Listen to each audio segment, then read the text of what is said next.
So you are having a hard time dialing in your digital amp modeler, or you're of the camp thinking that digital amp modeling doesn't sound good and sounds crappy live. How about we talk about some reasons why your digital guitar tone might sound like crap? So for those that don't know who I am, my name is Steve Sterlacci. I do all sorts of digital amp modeling stuff on this channel. I have all of the major big player units, and my experience here is going to be based on using all of them. So we're not highlighting one specific unit today, but this is just kind of universal truths that I've found that cover all of the units. This is not specific to anything. So all of these tips are going to be usable, and the knowledge that I'm going to try to share and the experience, these are usable for whatever your modeler is, no matter what. It could be one of the cheapo ones, it could be one of the high-end big boys. It's not going to matter because all of this stuff is going to be applicable to any direct solution. And if it is your first time here again, I do have a podcast based on digital amp modeling. So I have pros from all around the industry, touring, recording, and they come on and share their expertise in the digital amp modeling world. So if that's your thing, consider checking out the Silent Stage podcast in the links below. So the first piece I want to talk about, and probably arguably the most important, is your playback system. What are you plugging into to amplify or to hear your amp modeler? There's so many options here. There's FRFR cabs, there's floor wedges, there's power amp into real cabinets, there's just plain old headphones, there's cheap headphones, expensive headphones. There's a lot to consider when it comes to this, because it's really easy to, and this is what I see a lot of people make the mistake of, is that they're going to plug this into their computer speakers and it's going to be all crackly and sound awful. And they're going to write it off saying that amp modeling is not for them. And that's really not the case. I would say that, and actually I wouldn't say this. I'm going to take you to the chief product architect of the Helix and ask him what he thinks about this ratio. So how important percentage-wise do you think playback system is for the sound of a modeler? 60%. 50% of the sound, 60% of the experience. So he thinks that 60% of your experience with a digital amp modeler comes from your playback system. Your speakers, your monitors, whatever it is that you're plugging into is responsible for your experience with the unit. So a lot of people tend to skimp on this area, and it can't be something that's understated, that, or can't be overstated. Something that can't be overstated is that it's important to invest in something that's quality, that you're going to be plugging your monitor into, your modeler into. If you're not going to go the route of a power amp and a real cabinet, that's a whole nother bag. But as far as FRFRs that are designed for amp modelers, I recommend Quilter makes a great one that has both amp EQ and it can power a really, really loud, lightweight speaker. The Fender ToneMaster Pro, the new ToneX cabinet that just came out. I actually have one early access that I'm going to be experimenting with. And of course, the Line 6 Power Cab is a great one. I see a lot of cool stuff from Layman. They make ones that actually look like a guitar speaker cabinet, and those seem really cool. So I wouldn't recommend going through a vocal floor wedge. And basically what I mean by that is any floor wedge that has a tweeter in it. If you're going to go with a monitor, I recommend going big and getting an RCF NX12 SMA. That's a floor wedge that's designed specifically for amp modelers. It's a coaxial design. It means that the tweeter's behind the speaker, so you're not getting any of that annoying honkiness to it. So I hate more than anything the way that my modelers sound through floor wedges. I can have the most great sound going to front of house, but then I plug into a regular floor wedge that's got the tweeter above and it's got the speaker on the side, and it always sounds like crap. I hate, no matter what brand, how expensive it is, floor wedges, I feel like, are some of the worst sounding things for your amp modeler. Your mileage may vary, but for me, I'd say go with something that's designed for that. One of the big name FRFRs that are making things specifically for amp modeling, or the RCF one. And as far as headphones, don't use your iPhone speakers. Don't use your headphones that come with your cell phone, or you've got to get at least a decent pair of headphones. I've got these Audio Technicas that I've been using for years. These serve me so well. I've got links to these below on my Sweetwater page, and they're $150. They're well worth it to dial in the modelers. We're going to talk about how to dial these in a minute, but as far as playback system, get good speakers, good studio monitors, good headphones, good playback system, whatever it is you're doing, just get something that's solid and don't skimp on your playback. Next one we're going to talk about is your ability to change things on the fly. So a lot of people, when they first get a modeler, they want to go buy third-party presets. They want to go use some of the stock presets, and they want to go find sounds that are going to sound good. And as much as I don't mind you buying presets, checking out what's out there, seeing how other people do it, I don't recommend taking those for actual use. You can use them as templates, sure, but you need to learn your modeler inside and out. You need to learn how to do everything on it. Make your adjustments on the fly, because if you show up to a venue with a tube amp, you put it on stage and the sound guy says, oh, hey, your sound's a little bit too bassy or a little bit too bright. You just go and you turn the knob. And people will show up to gigs with their modeler thinking that they have this great sound, and then somebody will ask for an adjustment and they don't know how to do it. And it becomes this weird, awkward, oh crap, I've got to look up how to do this with my monitor. And then, oh, now I have a terrible experience. Instead of just knowing your gear and knowing how to just simply go and make those adjustments. So people will buy presets thinking, oh, this is going to be perfect. And it might not be perfect for you. It might not be perfect for your hands. My preset might sound like crap in your hands, or your preset might sound like crap in my hands. It's just something that you've got to at least know your equipment, know how to dial things in, and know how to make adjustments. Don't rely on others. Don't rely on paid presets. Don't rely on stock presets. They're not bad for you, but learn how to do it on your own more so than anything, at least how to adjust things on the fly. And on that topic, a good bridge to this next one is your levels. Now, levels is one of the most requested topics that I see on this channel. I get asked all the time about levels. How do you make your levels? How do you get your levels? My one preset's really loud, one preset's really quiet. This is also a debatable topic. This is kind of subjective to whatever works for you. But the thing I see most when it comes to this is that people make their presets too hot. And what I mean by that is they'll plug in and be like, oh, okay, here's the preset. They start making sounds. You always want to make it louder. Everybody wants to make it louder, more gain, more volume, more gain, more volume.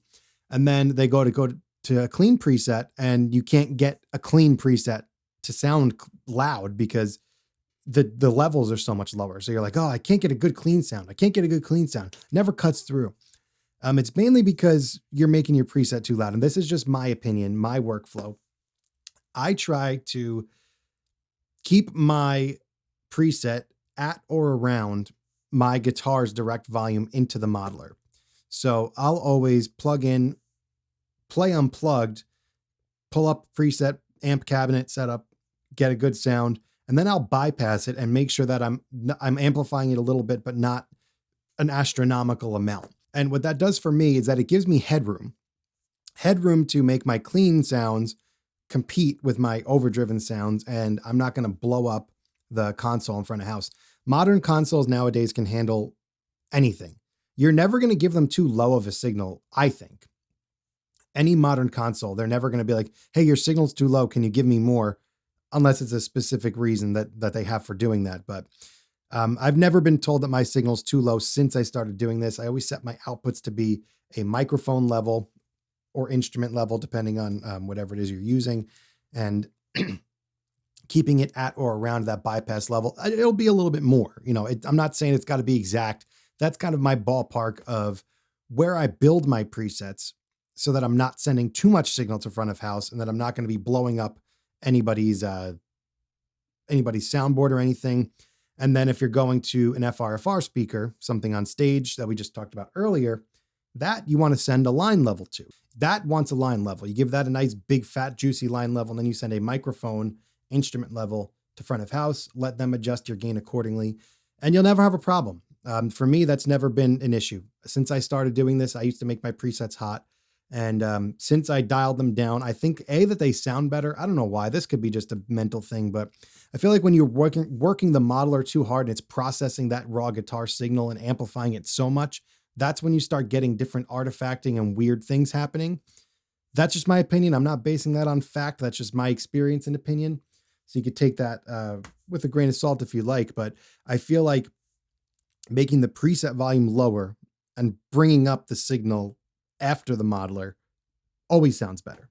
And then this brings me to making preset to preset adjustments. How do I keep my presets the same level? Fractal, for one, has meters built in, which are awesome. That makes it really easy to at least general ballpark your presets where you show up and you go from clean to dirty, and it's not going to be a drastic difference. Again, knowing how to make your adjustments is crucial here. And you need to take these into rehearsals, into gigs, know how to adjust them, and then save them so that they work for next time. But to go preset to preset or sound to sound, how do I make sure that I'm not wildly out of control with my sounds? I plug into my DAW, any, GarageBand, Reaper, any free DAW that's out there. It doesn't need to be an expensive one. You could just download anything. There's so many options out there, and all of these things have the ability to be an interface, or if you have an interface, just go XLR direct into it and just look. This is kind of an area where you can use your eyes instead of your ears as far as this goes. And I don't often say this, but bear with me. I'll plug into a DAW and I'll see my meters, try to get my peaks around the same area. And that will be my starting point. And then I'll try to listen with my ears and I'll see from preset to preset if at least my level going out is going to be the same. And then I'll take that into a rehearsal, take that into gigs and adjust accordingly. But in general, I use a meter from a DAW and that's pretty much it. Go from my dirty to my clean. What's the difference? How much of adjustment do I need to make? And then I take that, adjust it on the fly. And usually that's perfect for me. And that is going to segue into my next tip. And this is kind of going to be a lesson and a tip here. So bear with me here. There's a thing called the Fletcher-Munson curve. And what this is how our ears perceive volume. And I don't know if I'm using exact right terminology. So if you're one of those people that's like, oh, well, technically, actually, I don't care. This is how I think of it. You have this graph here. This is the Fletcher-Munson curve, or the equal loudness contours of human hearing, if you want to be technical. So this line here is the threshold of audibility. This is what you hear. So all of this is mid-range, right? This is your EQ. So this is 100. This is to 10K. And this is in general your hearing. Now look at this mid-range here. You see how all of this slope is just about the same? So all of these slopes are just about the same. And this 0 through 120, that's how loud it is. So that's your intensity, your SPL, your dB. So however loud the PA system is this y-axis here. So as it goes up, you see that slope doesn't change. It looks about the same. And you'll see both the low and the high end change as it gets louder. As you get up to this 90 and 100, you see how much this flattens out. And then after 10K, I mean, you're probably not hearing anything up there anyway, but after 10K, it goes back up. So when you're building a preset and you're building it at low volume, say you're building it at 40 dB, you are going to need to boost your low end. So this is where your perceived volume is. So you're not going to hear this low end until you get up to 80 dB, meaning that when you're listening at 40 dB, you're going to have to crank up your low end in order to hear this. So when you build your preset at a low volume, you're going to jack up that low end because it doesn't exist. You can't hear it. But you take that to a gig, all of a sudden you're being cranked out at 90 and you see how this graph is flat, but what you dialed in, you cranked up the low end so you could hear it. So now when you get to 90, this low end is going to be blown out of proportion. You're going to have an extremely ridiculously loud low end. This is particularly true in the highs. And this is always the tricky end of the modeler. So you see down here how steep the slope is. All right. So at lower volumes here, you're going to need to jack up your high end because this is the graph. This is the line that you can hear, right? This is where you typically are going to live, is this line. So straight across, I need to boost all these highs to hear it. And I need to boost all these lows to hear the lows. So high end, as you get louder and louder and louder, just continues to get louder and louder. So your high end increases with your volume is how I think of this. So as I'm getting my sound is getting pumped through the system, all of the adjustments that I made down here to my highs. So I boosted my highs because I can't hear them. And then all of a sudden I get up to this, this 90 and 100 range. My high end is also being amplified because as that curve that people can hear, remember, this curve is what people can hear. So as the curve that people can hear levels out, my preset doesn't know that. My preset is adjusted for the level that people can hear at a lower volume. So it's all the way like this, scooped out. And then as this levels out, now people can hear everything, but I've already adjusted my lows and my highs so that when it gets amplified to 100 dB, those highs and lows are completely blown up, and it's going to be harsh. It's going to be booming, and you're going to have a really hard time with your sound. You're really going to struggle. So my recommendation for this, and again, that's no scientific explanation of what a Fletcher-Munson curve is. You should look up the equal loudness contours and learn this for yourself if you want a more technical definition, but that's kind of my rudimentary way of doing this. So what do I suggest? Dialing in presets, dial in loud and dial in dark. You should try to make your presets at gig volume if you can. If you have access to your PA system, awesome. Turn that thing up and see how your preset sounds. Your eyes are going to be wide open to how true this is. And you're going to be like, holy crap, I can't believe that's what it sounded so great at home. You know, we've all been there with, oh, it sounds great at home. And then you get there and it sounds like crap on the gig. So what I do, I will make my preset in these Audio-Technica headphones. I'll get it sounding nice. I'll get everything leveled out where I like it. And then I not for a long time, I turn them all the way up. So I get really, really loud. And I don't play for minutes like this. I literally play like this for seconds. I just turn it up to see if I'm going to be blistering, because in the headphones, the same thing holds true. As I turn the headphones up, that same curve is going to be applied to my headphones. So I will do that. And most of the time I'm like, oh crap, I'm a little bit harsh. I've got to dial out some highs. And I find that more often than not, when I adjust my preset at that high volume, when I come back to the preset at low volume, it still sounds better or at least the same.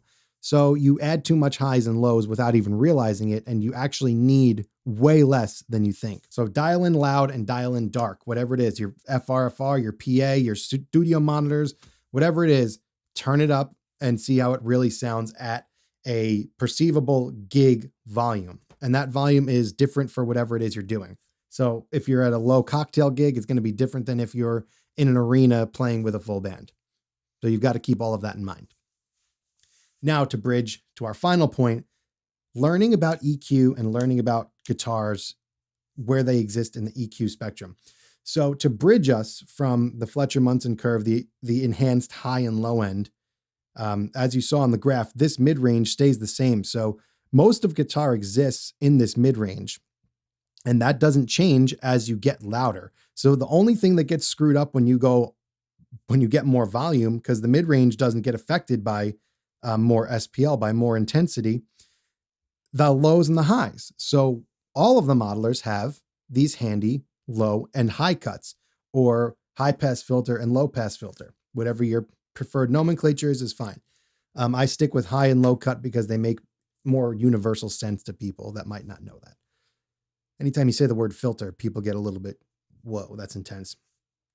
So all of the cabinet sections have gotten really good at this point, and they all have a high cut and a low cut on them. So I would recommend that you always have those ready to go. Highs and lows, high cut and low cut, have them ready to go in your cabinet section. And you can always cut to the perceivable range, because if you actually take a look at this, a typical guitar speaker is going to be heard from 70 hertz to 6 kilohertz. So between 70 and 6,000 is your perceivable guitar speaker in the real world. So that's what a real guitar speaker is audible within, or supposed to be audible within. So when you get your modeler and your high cuts are all the way up to 20K, that from 6K up to 20K is all information that you don't need. And that often is where the harsh high end is going to be existing.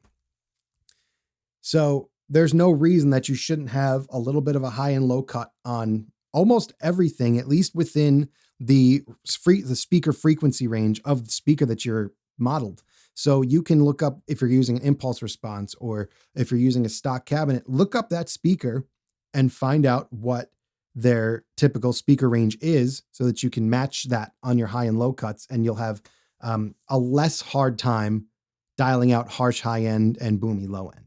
And aside from the high and low cuts, let's talk about EQ and speaker choices. So most modelers have stock cabinets, and then they have the ability to handle third-party impulse responses. And for a really long time, everybody always thought that third-party impulse response is the way to go. It's the only way to go. You need third-party IRs to sound good. And that's just not true, but it makes the process much simpler because third-party IRs are made by people that understand all of the stuff that I'm explaining and have already done the EQ work for you. So a lot of times if you pull up an EQ graph and you're seeing what's coming through, when you have an impulse response, you'll typically see some V's, some cuts, and a more narrow high and low cut that you can actually see on the screen. And you're like, oh, okay, that's what's going on. That's why IRs sound better, because somebody had already done the work for you. Again, I would recommend that as a guitar player, you take one of the EQ pedals in your unit and you turn up and down go to a graphic EQ, the one with the sliders. So you have a slider EQ, which is a graphic EQ, and those are all EQ bands. And you should play a loop, play your favorite song, whatever it is. It could be a full mix. It could be just your guitar, and go through and just pull the fader up, pull the fader down, pull the fader up, pull the fader down, and do that for all of the frequencies that are available in that EQ. And what that's going to do, it's going to make you more knowledgeable when you're talking to sound people.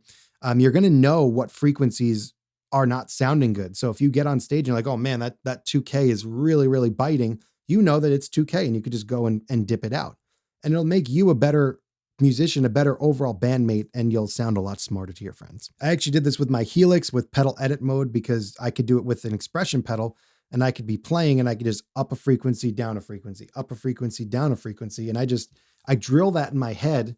And even there was a video with Joe Bonamassa talking about it, where he talks about guitar existing between like 300 and I think he said 300 and like 4 or 5K is like the guitar's range in the mix. And that's what he tries to emphasize, those frequencies, and anything else is kind of just fluff.